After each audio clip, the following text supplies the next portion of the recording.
mandatesh të Ramës në pushtet, del në një thot Hajna Kasaliu. Tani komandantët ikën.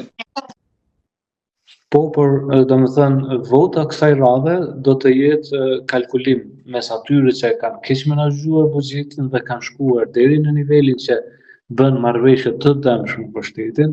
Shto përmendim këtu zajednicën, 2 marrëveshje për asociacionin, nëse për zajednicën serbë në veri, 2013-2015, krijimin e gjykatës speciale në Hag, ku gjykohen figurat të ushtrisë ligjëtare të Kosovës, marrëveshjen për demarkimin e kufirit, ku Kosova ka humbur një pjesë të konsiderueshme të territorit me malin e zi, dhe këtij që nuk është edhe aq i zoti sa për të menaxhuar ose mirë menaxhuar me paran, ose nuk ka një koncept të qartë të zhvillimit të hofshëm ekonomik.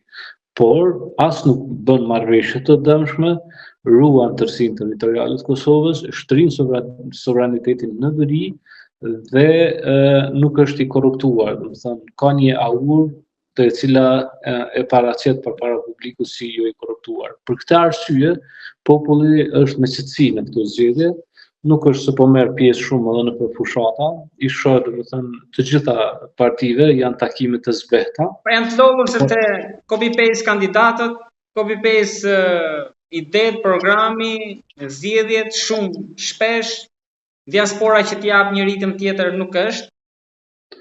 Çështja është se populli është i qetë se ka të ndarë mendjen se kë do ta votojë. Domethënë, nëse dikur ka pas një zonë gri për të cilën partitë politike kanë luftuar mes vetë, tashmë ajo zonë gri nuk është.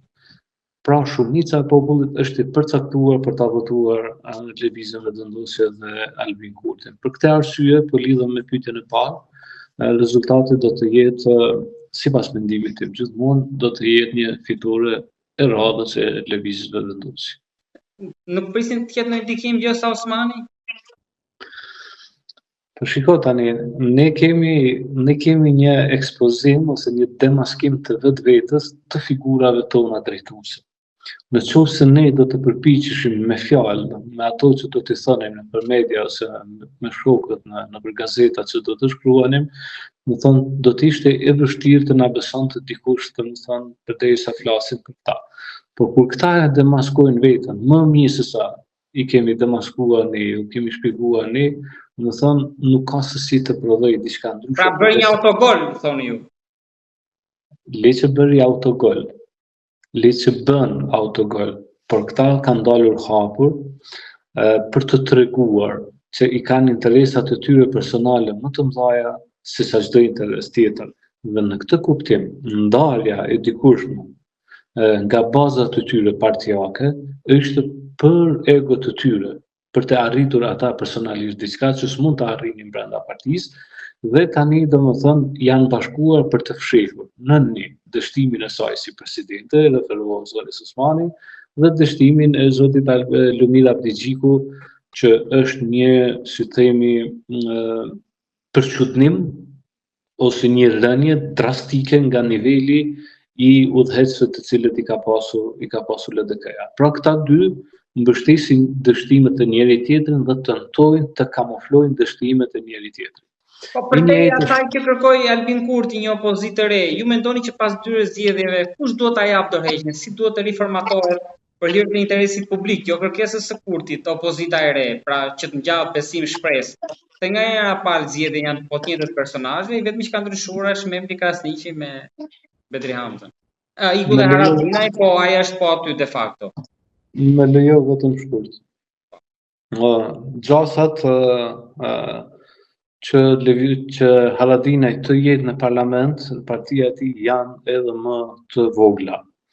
Domethënë në secilën parë zgjedhje, kjo parti e cila përfaqëson më tepër një mendësi bajraktareske të një territori të caktuar, e ngjashme është edhe nisma socialdemokrate e zotit Limaj, që edhe ky për hir të interesit të Kosovës ishte ndalë nga Partia Demokratike, dhe tani po për hir të interesit të Kosovës bashkohet me Partinë Demokratike.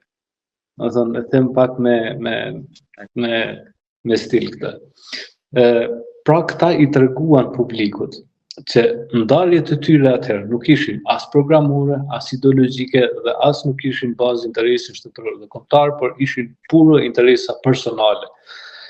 Dhe tani kur është shfaqur rreziku real që të mos jetë as ajo në parlament, dhe as nisma socialdemokrate, se nuk arriti herën e fundit, që çuditshëm me vetëm 3 deputet tentonte të merrte rreth 35-40% të pushtetit ekzekutiv në qeverisjen e kaluar, madje edhe postin e kryeparlamentarit